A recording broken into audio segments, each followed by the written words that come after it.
सत्य समाचार, जोश सच दिखाने का। वर्ष 1945 में जापान के हिरोशिमा पर अमेरिका ने जो एटम बम गिराया था उसका द्रव्यमान यानी मास सिर्फ 0.7 ग्राम था। इसी तरह नागासाकी पर गिराए गए एटम बम का द्रव्यमान सिर्फ 1 ग्राम था। ये एक चुटकी नमक के बराबर है, लेकिन परमाणु बम इसी मामूली सी शक्ति को असीम ऊर्जा में बदल देता है, जिसका नतीजा सिर्फ और सिर्फ तबाही होता है। इसी तबाही के साथ दूसरा विश्व युद्ध खत्म हो गया था। लेकिन आज 75 सालों के बाद दुनिया तीसरे विश्व युद्ध में जा चुकी है और आपको इसका पता भी नहीं चला। इस युद्ध के केंद्र में कोई बड़ा हथियार, मिसाइलें या फिर एटम बम नहीं है, बल्कि एक वायरस है। इस वायरस का वजन परमाणु बम के द्रव्यमान से भी लाखों करोड़ों गुना कम है, लेकिन इस वायरस में भी दुनिया को तबाह करने की असीम शक्ति समाई हुई है। इसी वायरस के दम पर चीन ने पूरी दुनिया के खिलाफ तृतीय विश्व युद्ध छेड़ दिया है।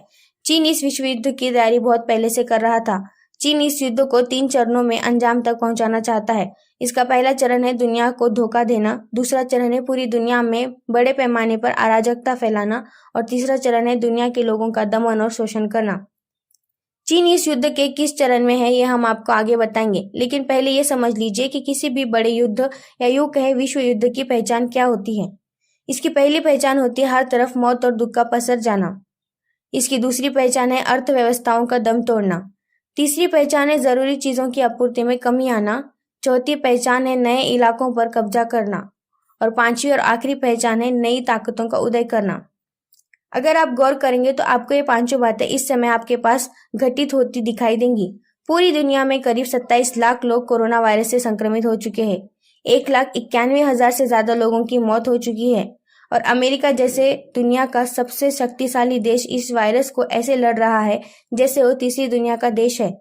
अमेरिका में 8 लाख से ज्यादा लोगों का संक्रमण हो चुका है और 50,000 से ज्यादा मौतें हो चुकी हैं।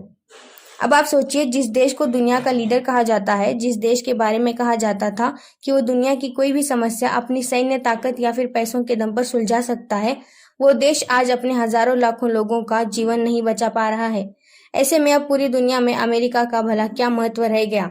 यानी चीन बिना परमाणु हथियार का इस्तेमाल किए सिर्फ एक कीटाणु के दम पर अमेरिका को घुटनों पर लाने में सफल रहा।